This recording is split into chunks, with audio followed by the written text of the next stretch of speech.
Shalom sahabat, kembali lagi berjumpa bersama saya Edison Syanturi di channel kita bersama. Kita bersuka cita buat hari ini, kebaikan Tuhan yang senantiasa melimpah dalam kehidupan kita. Saya percaya bahwa kita semua ada dalam sukacita Tuhan, ada dalam kemurahan Tuhan, dan kita menjadi orang-orang Kristen yang bersemangat dalam mengikut Tuhan. Haleluya. Video kali ini saya mau mengajak teman-teman untuk belajar mengenal dan mengetahui beberapa aliran gereja atau aliran Kristen yang ada di Indonesia. Apakah saja itu? Enjoy.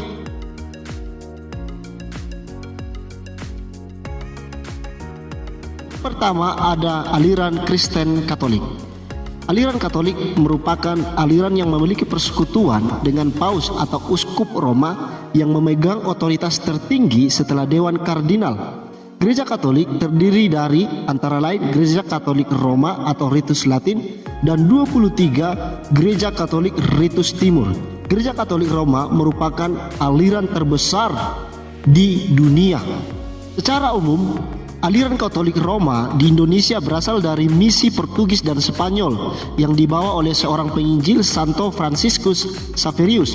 Beliau adalah orang Spanyol, sehingga aliran Katolik Roma di Indonesia mengikuti Ritus Latin. Aliran Katolik di Indonesia terbagi menjadi 37 keuskupan yang dikelompokkan ke dalam 10 provinsi gerejawi ditambah 10 ordinariat militer.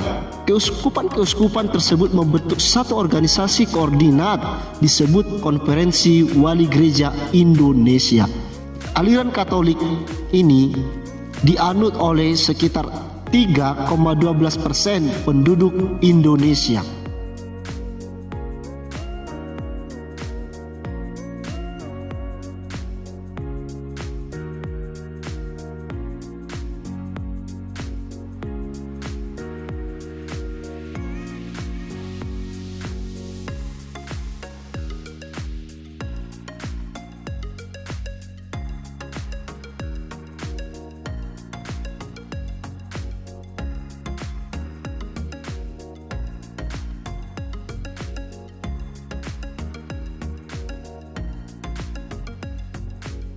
Yang kedua ada aliran Protestan. Protestanisme adalah sebuah ajaran atau denominasi dalam agama Kristen yang merujuk pada gerakan reformasi Protestan oleh Bapak Gereja Martin Luther pada tahun 1517 dengan 95 dalilnya. Aliran ini menjadi yang terbesar di Indonesia. Banyak jenis atau cabang gereja yang ada di Indonesia atau di level provinsi merupakan gereja yang bersifat tradisional atau kedaerahan tertentu. Hal ini terjadi karena adanya politik gospel masa lalu oleh pihak penjajahan, yaitu Portugal ataupun Belanda, yang memakai taktik pendekatan suku. Gereja ini berciri kedaerahan atau tradisional tertentu menurut adat istiadat daerah setempat yang mana merupakan tempat gereja tersebut pertama didirikan. Tetapi gereja-gereja ini tetap terbuka bagi suku-suku lain. Beberapa gereja adat atau tradisional ini, salah satu contohnya seperti gereja HKBP, gereja GKJW, gereja GKPS, dan lain-lain sebagainya. Protestan juga melahirkan beberapa aliran gereja seperti gerakan Pantekosta, Karismatik, dan Injili. Aliran Kristen Protestan ini menjadi aliran terbesar di Indonesia, yaitu penganutnya sekitar 7,60% dari jumlah penduduk Indonesia.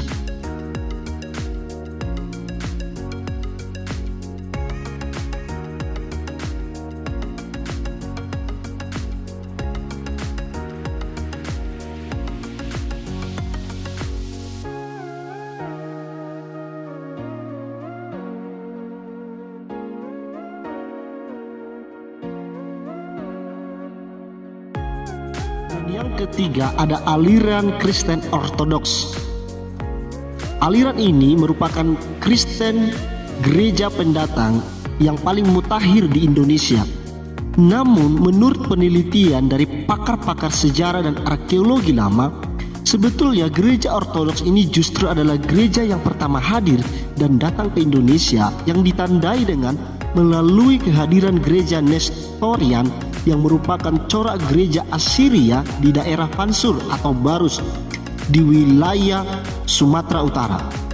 Namun menurut A.J. Butler MA, kata Fansur seharusnya ditulis Mansur, yaitu sebuah negara pada zaman kuno yang terdapat di barat laut India, terletak di Sungai Indus. Mansur merupakan negara yang paling utama yang dikenal di antara orang-orang Arab dalam hal komoditas konver atau al-kafur. Tanpa diketahui sebab-sebabnya, gereja yang kehadirannya diketahui lewat prasasti dari tahun 600-an Masehi ini kemudian hilang begitu saja, yang mungkin akibat faktor perperangan, dan dengan munculnya kembali ke Indonesia sekitar akhir 1960-an dengan kedatangan Kanis Ortodoks Syria di kota Samarinda. Gereja Ortodoks ini hadir secara resmi tahun 1960 dan pada tahun 1980 Gereja Ortodoks memiliki nama resmi Gereja Ortodoks Indonesia atau GOI. Tetapi baru mendapat izin Departemen Agama pada tahun 2006.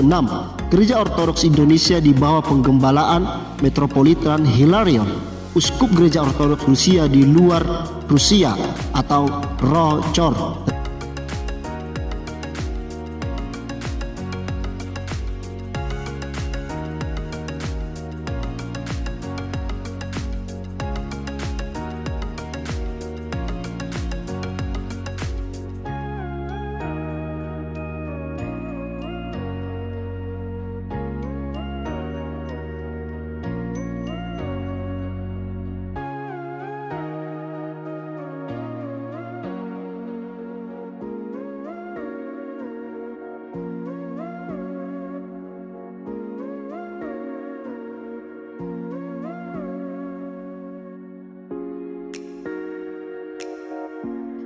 Selain aliran-aliran di atas, ada pula aliran-aliran lain yang alirannya sering dianggap terlalu jauh. Bedanya dengan aliran gereja Kristen yang disebutkan di atas tadi. Gereja-gereja itu antara lain seperti gereja Mormon yang memiliki ajaran yang bertentangan dengan Bible, Saksi Yehova atau Menara Kudus Yehova, dan Christian Science yang merupakan gerakan restorasi gereja.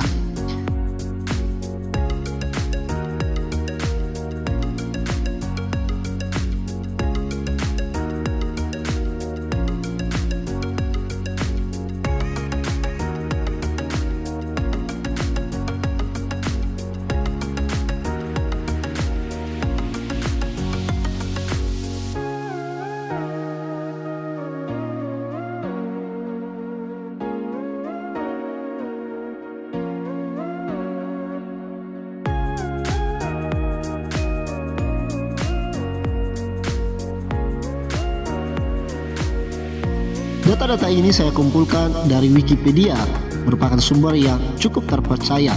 Nah, teman-teman, aliran gereja manakah sahabat semua? Tapi yang pasti, bukan itu yang membawa kita kepada keselamatan. Hanya Kristuslah yang mampu membawa kita kepada keselamatan dan yang menjamin kehidupan kita di kekekalan nanti. Jadi, apapun agama sahabat, apapun aliran sahabat, yang paling utama adalah kita beriman kepada Kristus. Dan ini yang menjadi pengakuan kita yang pertama. Terima kasih untuk sahabat yang sudah menonton. Sampai jumpa kembali di video berikutnya. Jangan lupa like, comment, and subscribe. Yang paling penting kita bagikan video ini. Kita terus semangat menjadi orang-orang pilihan Tuhan. Shalom, sampai jumpa kembali.